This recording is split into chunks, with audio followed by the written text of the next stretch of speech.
Hello and welcome to Foals to Favourites. This time coming to you from Swettenham Stud on the banks of the Goulburn River in northeastern Victoria, home to the famous Sangster family. Coming up, we'll see some of the first foals of stunning Melbourne Cup winner Americain, plus a couple of stallions the stud has high hopes for, Master of Design and Equiano. We'll also look at the management of foals a week after they've been born. But first, it's been a big week in the breeding world. Here's all the latest news. The Magic Millions Patinack Farm dispersal ended with the sale of racehorses. Cameron Handicap winner and son of Casino Prince hooked top seller at $600,000. He was bought by Sean Buckley's Ultra Thoroughbreds and remained in John Thompson's care before running a gallant third in Saturday's Epsom Handicap. Overall, the Patinack dispersal grossed nearly $34 million. The title of Australian Horse of the Year rests with star sprinter Lankan Rupee, winner of 3 Group 1 races in the autumn. His sire, Redute's Choice, was again named champion stallion for the 2013-14 season. First season sires Seamus Award, Dunteal and Fiorente were also honoured in their categories. It was a huge day of racing in Sydney and Melbourne with the Epsom Handicap at Royal Randwick quineled by Chris Waller as He's Your Man beat the brave mare Royal Descent.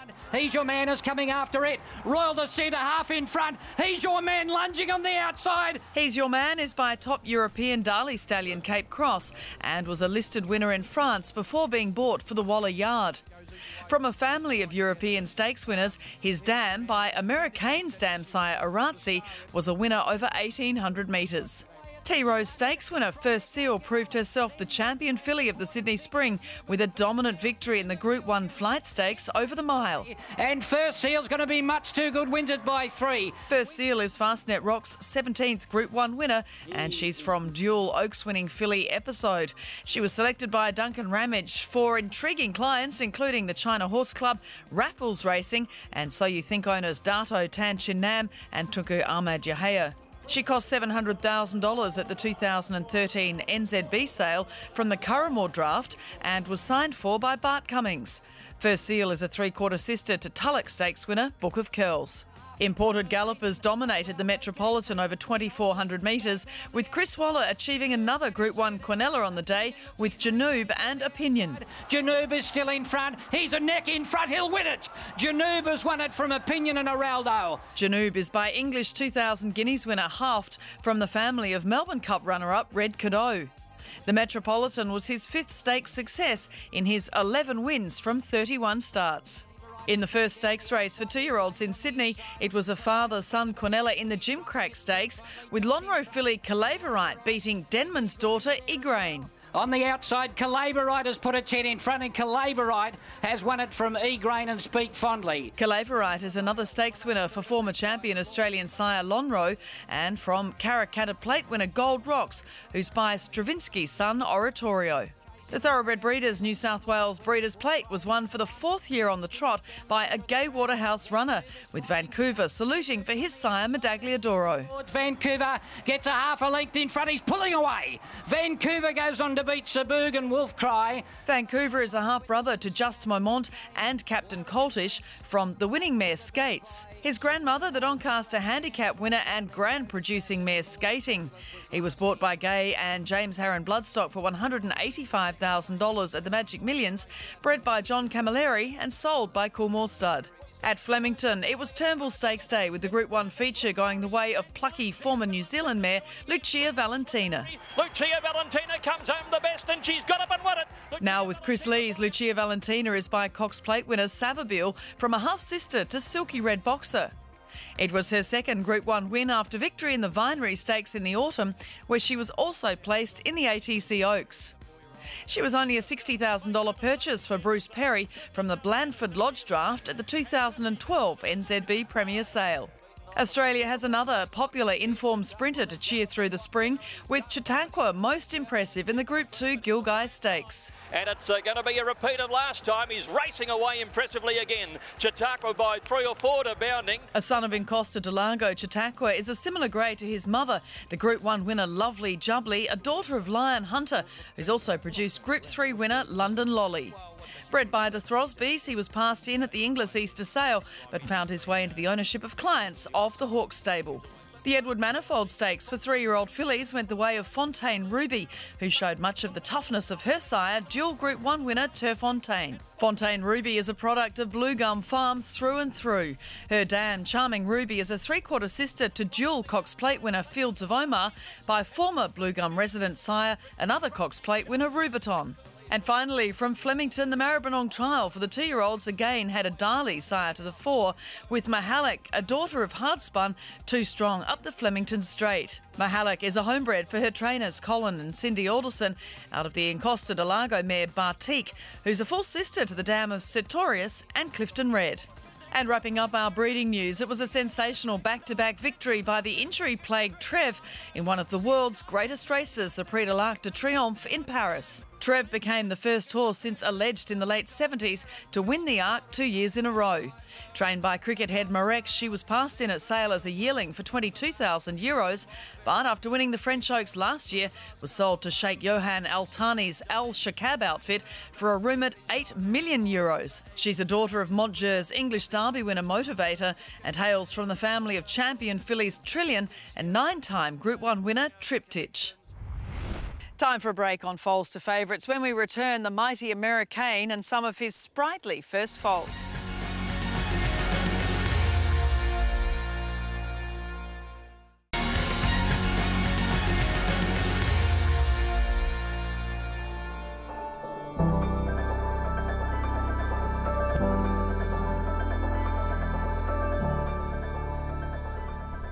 Adam, we just love coming here to Swettenham Stud as often as we can. It's a beautiful property. You've had a lot of overnight rain and it looks absolutely fantastic. Oh, thank you, Caroline. It really does. I mean, this time of year, it's spring. It's yeah, it's good that it is looking this good. Our pastures are great, and you know, it's we got 42 mils last night, and expecting a little bit more this morning. And no, it's great. I'm really pleased with it. Nagambie, I guess, you know, there is the title, as with Scone in New South Wales, but the title of the horse capital of Victoria. And it is really great country, isn't it, for horses? Oh, it is great country. I mean, we've got, I think 85% of the breeding in Victoria happens around this area. Obviously districts like down in Geelong and obviously Mornington are as well, but this northeast corridor does boast a significant amount of broodmare farms. I mean, here at Swettenham we have a number of feeder farms which are in the surrounding area, and when we first purchased the property, the late Bill Stutz said to Colin Hayes, "You want to be north of the divide, next to a river," and my father said, "And next to a vineyard," and of course Mitchelton is next door. So yeah, it's great, good horse country. You have such a great family history within racing and breeding, of course, through your father Robert, and you know, Swettenham Stud originating, I guess, with the connections with Coolmore that since developed, and tell us a little bit about the background. I mean, your father obviously was one of the first to bring the shuttlers to Australia with Lindsay Park, and it's just such a long, rich history, isn't it? Oh, it really is. I mean, he just, I mean, he had the visionary sort of insight to actually see the stallions, which were being a little bit dormant, obviously, in the Northern Hemisphere during the off-season, and as he loved Australia and kept on coming down here, and of course our breeding season was vice versa, and he thought, well, as air travel was getting a lot more efficient, and of the veterinary practices were getting more advanced, that really to travel these stallions down and was the right thing to do. You still have that great mix of international and colonial blood here, and you look at a stallion such as Americain. He's now into his second season. We'll show some of the foals shortly, but he's just a stunning horse, isn't he? And a real mix, isn't he? By Dynaformer, but to mix with our colonial blood, it's going to be fascinating to watch in the next few years how he goes. Oh, it really is. I mean, that's it, and it's we're lucky to stand the stallion here. I've got to say that the Wertheimer family who bred Americain, I mean, this family they're not commercial. They really match up their bloodlines, and as I say, I mean, there's 171 black type winners in the first 5 dams for stallions. So, you know, it's something which I think Australia is going overseas to buy a lot of these tried horses. You know, something like Ferrante and Americain and various other sort of middle distance stallions will sort of you know, it's nice to breed your own and you try to live the dream of winning those great races, because as we well know, a lot of the prize money is geared towards the middle distance racing. I think 75% of it, and yet only 25% the races are available. So it's worth having a go for it. And the foals are great. I mean, we got Calumet Farm stands Americain in Kentucky, and as you know, it's 7 Kentucky Derby winners have come off that property. And Eddie Kane phoned me up and just said, listen, these foals are looking really good. So the ones we've had here, we're really happy with, and it's he's got every chance. And you've been so heavily involved in the Northeast breeders, the region really promoting itself and trying to talk about breeding stayers, such as to horses like Americain. How has that gone? Has the marketing really shown benefits? We found that I mean, when we went to stud, we sort of with Americain, we were actually just knocked over. I mean, we announced him in January 2013. Just during the Magic Millions, and he had 150 mares booked into him before at the end of March. This year he's capped at 130 mares, and he'll get that. And Equiano, such a wonderful international product too, from the Acclamation sideline, which is working so well, and already with a stakes winner, he's already doing a great job in the Northern Hemisphere, and it must give you so much pride, I guess, that he's standing here. Yeah, we're pretty excited about him. I mean, he's got we sold well this year. As his first yearlings, and but in Europe he's had I think he's had 15 individual winners. He had his last stakes winner just recently, as you said, and I know from Julian Dollar from Newsals there's a lot more coming through, and he's sort of saying that the trainers sort of initially thought that they were going to be very early types, and they just backed off them a little bit, and he's got big books coming through, certainly in the Northern Hemisphere, and so he's that Acclamation line is it's something which everybody is looking for, and there has been a pendulum swing in Europe towards these sort of shorter distance sort of sprinting types, and they're getting the patronage which they well deserve. So it's and of course down in Australia we've had that for many years. So Equiano, they called him Botham because he was the Aussie beater, because when he raced, he beats the likes of Takeover Target, Magnus, and Alberta, and Nicconi, and all the like. So he's a very well balanced individual and he's got great outlook, and we've got some lovely foals by him again this year. So we're more than happy with him, and his booking's very strong. I mean, it's great to see, and it gives me great pleasure in being able to present a stallion like that. And we filmed Equiano in his first season at stud at Newsals in the Northern Hemisphere, a lovely horse and tearing around his paddock. You must be excited now the first of the 2-year-olds are starting to come out to trial, watching all those trial lists to see when they're going to run. Oh yeah, absolutely. I mean, it's certainly a good thing. There's we're just down at Sandown yesterday, and Dean Benet's popped out a nice 1.5 to Stingray. So I know John Thompson has got a very good one, and there's a lot of very good feedback on this horse, and it's onwards and upwards. And Master of Design, Group 1 winning sprinter, he's just a magnificent looking horse. Every year, every 6 months that we see him develop even further, and it's wonderful to see. He's getting the first yearlings coming through now, and is he still very popular this season with breeders? Yeah, he is. He's let down beautifully, but his first year he got 110 mares in foal. Last year he got 94, and this year he'll get the same number. So I mean, we're more than happy with that, and a lot of the mares, certainly which A. Sangster sent to Equiano, they now have gone to Master of Design. So next year we'll be presenting a pretty significant yearling draft with some pretty good mares having gone to Master, and he's been supported well by the shareholders, and he's a good-looking rooster.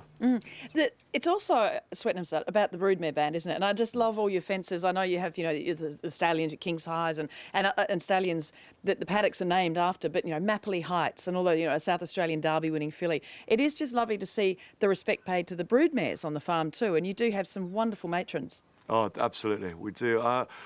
I've got to say, when we have a dispersal sale in 2007-8, I did try to buy a few good mares there, and actually the only mare I managed to buy was Trustin McGust's damn Subtle Breeze in America, Stormcat mare, because the prices were pretty strong, and but since then I've been slowly building up my broodmare band, and we've got some very nice mares. But quite rightly, I mean, Dad and my family have had some significant mares, matrons over the years, and yeah, you're right. We've been very lucky. And your wife Soph, and your kids, everyone. It's a real family thing, isn't it? Being involved in a stud operation such as this. It is. I mean, it's the children love it. I've got 3 lovely children, lovely wife, and obviously the surroundings. I'm just the custodian for it, and it's wonderful, and it's just great to be able to sort of present the farm, and people coming up and have a look, and we're more than happy to show people.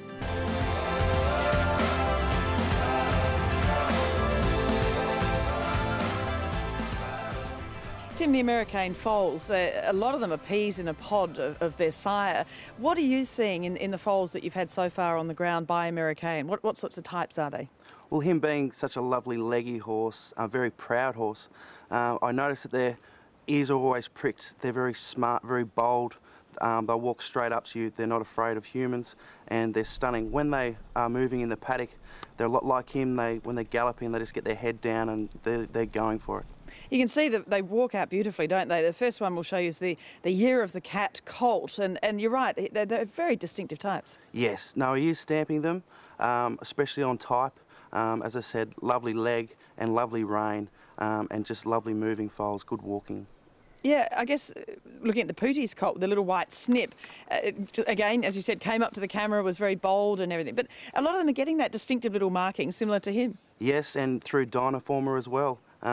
Yeah, no, he had that same snip, and it's lovely to see that he is getting them, and beautiful heads on them, just like him. And some great markings on this filly. This is out of a mare called Whipping, so she's a full sister to Zipping, but the markings are fantastic. And a lot of them are sort of the darker brown colours. Do you think that a lot will darken to be almost black like him? Yes, for sure. And yes, half to Zipping. Obviously, Robert Sangster bred Zipping himself, so it's great to have that old family back on the farm, and seeing some of the progeny out of that family. It's a great coup for Americain, and great for Victoria having that mare here. And you get a mare like P Biggie. So this foal is out of a Pentire mare, so you've got really a double cross almost of the black. And there's just something, isn't there, eye-catching about these horses when they do look like Americain. Yes, this client is really going for the Australian Cup or the Melbourne Cup, breeding this one, but it's a perfect matchup, and they've got an excellent result with that foal. What sorts of mares were sent to Americain? Because we see that there's a colourless colt from a Dan Zero mare, that's a family of Gerber and Vianney, Paris Secrets colt out of a Flying Spur mare. So you're actually getting a lot of, I guess, speed in some of these mares that are going to him, not just staying types to breed, stayer against stayer. That's correct. But with the Dan Zero mare and the Flying Spur mare, they actually got over a bit of ground. They might be by Golden Slipper winners, but they got over ground. And we are suggesting to clients that seeking the gold type line mares, Dash for Cash mares for instance, is a good line to go to him. And overall, looking at these foals, I guess there's, the next stage is the weaning process, getting them up to being yearlings. I guess it's very exciting, isn't it, every single step along the way? No, it definitely is. I think they'll be very tractable, easy to wean because they're so quiet now. So I'm confident they'll be beautiful as yearlings and great weanlings as well.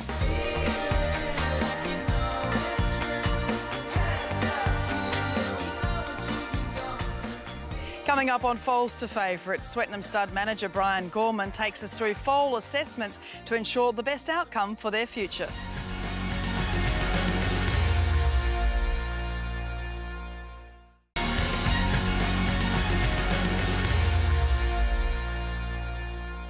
The health of a foal is monitored right from day one, and here at Swettenham Stud, we've been having a look at Tim Jones, the assistant manager, having a look at some of the new foals. I'm joined by Brian Gorman, stud manager at Swettenham. And Brian, just tell me what stage these foals are at.